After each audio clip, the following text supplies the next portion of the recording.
La pregunta más frecuente que me hacen es cómo emigrar a Suecia, y es precisamente lo que vamos a hablar el día de hoy. Cómo emigrar a Suecia.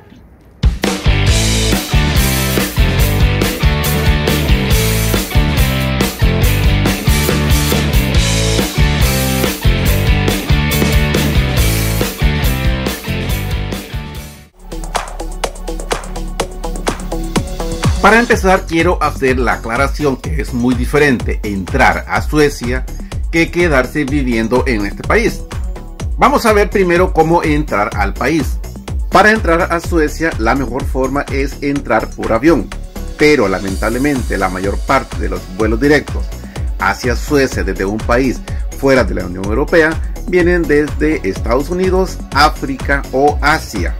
Y los vuelos que vienen directos desde América Latina hacia un país de la Unión Europea aterrizan en los aeropuertos de España, Francia, Holanda o Alemania. Esto significa que a cualquier país que se quiera visitar miembro del Tratado de Schengen tiene que hacer frontera por uno de estos países. En la entrada de los aeropuertos, algunos ciudadanos de algunos países necesitan visa para entrar a un país de la Unión Europea. Este requisito no es para todos los países, pero tenemos que hacer una aclaración. No todos los países que pertenecen a la Unión Europea forman parte del Tratado de Schengen, y tampoco algunos países que forman parte del Tratado de Schengen forman parte de la Unión Europea. Y la mejor manera de explicar esto es observando el mapa que tenemos a continuación, donde podemos ver países que no son parte de la Unión Europea, pero sí del Tratado de Schengen, y son los que están en color azul, como son Islandia, Noruega y Suiza. Y algunos países que sí son parte de la Unión Europea, pero no son parte del Tratado de Schengen, son Bulgaria, Croacia, Chipre, Irlanda y Rumanía. Para los que no saben qué es el acuerdo de Schengen, el acuerdo de Schengen es un concepto de libre circulación entre los países europeos.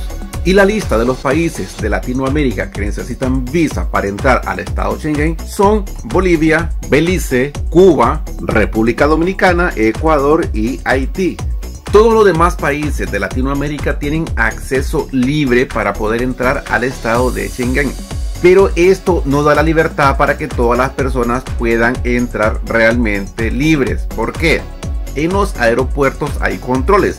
¿Y en qué consisten estos controles en los aeropuertos?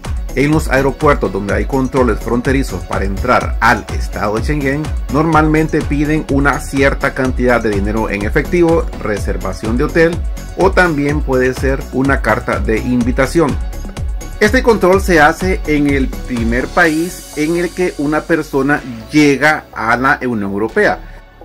En el aeropuerto, un oficial de migración puede denegar el acceso a entrada al país, aún contando con pasaporte vigente para las personas que poseen una visa, y también para las personas que tienen un pasaporte autorizado para poder entrar en la zona Schengen, ya que la persona necesita traer ciertos documentos para poder presentar al oficial de migración, porque la persona está entrando a Europa como turista.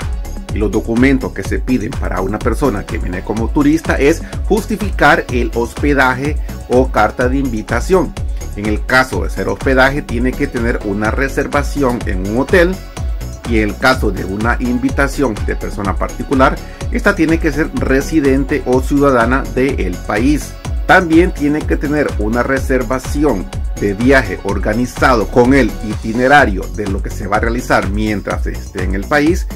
También se tiene que poseer un billete de retorno a su país de origen y la acreditación de que se poseen los medios económicos para todos los gastos que se vayan a realizar durante el tiempo que se va a estar en Europa. La cantidad de dinero que se piden en los aeropuertos para verificar es de 90 euros por persona por día, y siendo un mínimo de 810 euros. Esto significa que si una persona va a estar 10 días en Europa, debe poseer 900 euros como mínimo. También existen algunas causas de prohibición a la entrada, como haber sido previamente expulsado de algún estado Schengen, tener prohibida la entrada de forma expresa por actividades contrarias a los intereses o derechos humanos de los países de la Unión Europea, estar reclamado internacionalmente por causas criminales, suponer un peligro para la salud pública, el orden público, la seguridad nacional o relaciones internacionales con otros países, o haber agotado los 90 días de estancias en un periodo de 180 días. Si una persona cumple con todos estos requisitos, puede entrar a Suecia.